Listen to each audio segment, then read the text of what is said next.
Pak Ganjar, karena saya dosen ya, jadi saya harus mulai dengan sesuatu yang paradigmatik ya Pak. Buat saya? Ya, itu Bapak. Dosen Antropologi Sosial FISIP UI Suraya Afif melontarkan pertanyaan ke Bacapres PDIP Ganjar Pranowo soal konflik agraria hingga kasus di Pulau Rempang. Suraya menyoroti terkait bisa tidaknya paradigma negara diubah dengan mengakui kepemilikan lahan yang saat ini sudah dimanfaatkan rakyat. Tak cukup sampai di situ, Suraya terus mencecar Ganjar soal paradigma negara dalam pengadaan lahan. Ia bahkan mengkritik tajam pemerintah yang terkesan selalu memihak pada kepentingan asing manakala konflik agraria terjadi. Dikutip dari laman Asia Research Center UI, Suraya Afif merupakan seorang dosen tetap Departemen Antropologi FISIP UI. Ia juga merupakan Ketua Umum Asosiasi Antropologi Indonesia, AAI, untuk periode kepengurusan 2021-2026.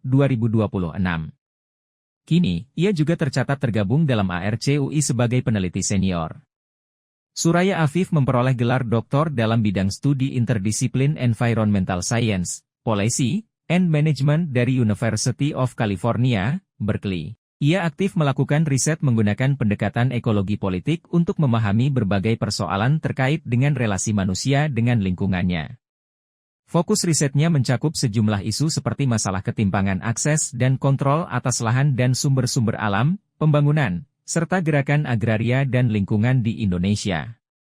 Penelitian yang saat ini sedang berlangsung antara lain mencakup topik-topik hubungan migrasi dan perkebunan, reforma agraria dan perhutanan sosial, penanganan konflik agraria, pengelolaan gambut dan kebakaran hutan, dan dampak sosial dari proyek pembangunan. Ini saya ingin mempersoalkan dua paradigma yang menurut saya sangat masih dipraktekkan sampai saat ini. Next.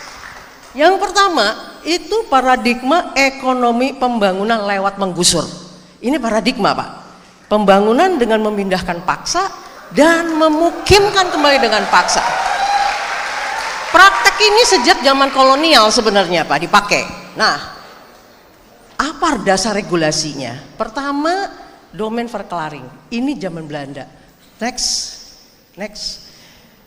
Yang mengatakan kalau seseorang tidak bisa membuktikan bahwa dia punya sertifikat, maka itu semua tanah negara.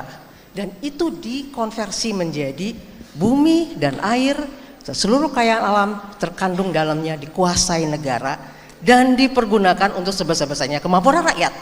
Iya Pak, kalau negaranya budiman.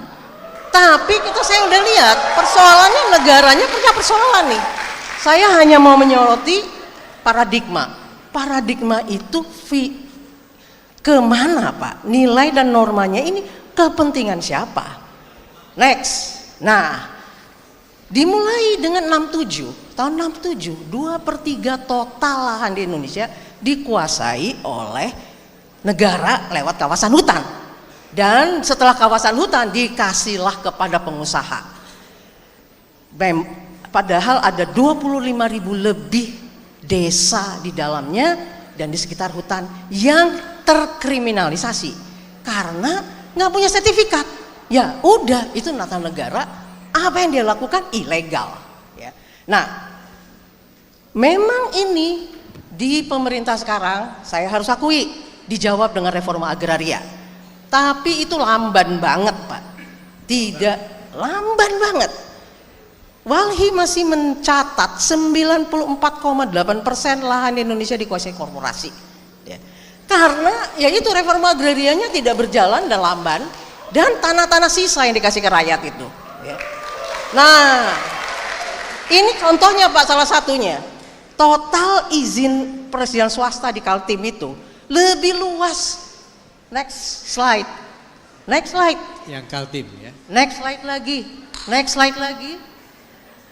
Totalnya lebih luas. Total perizinan 13,8 juta, luas daratan Kaltim cuma 12,7 juta. Lebih luas daripada provinsinya. Hampir semua itu konsesi, Pak. Nah, perizinan tambang apalagi di pulau kecil.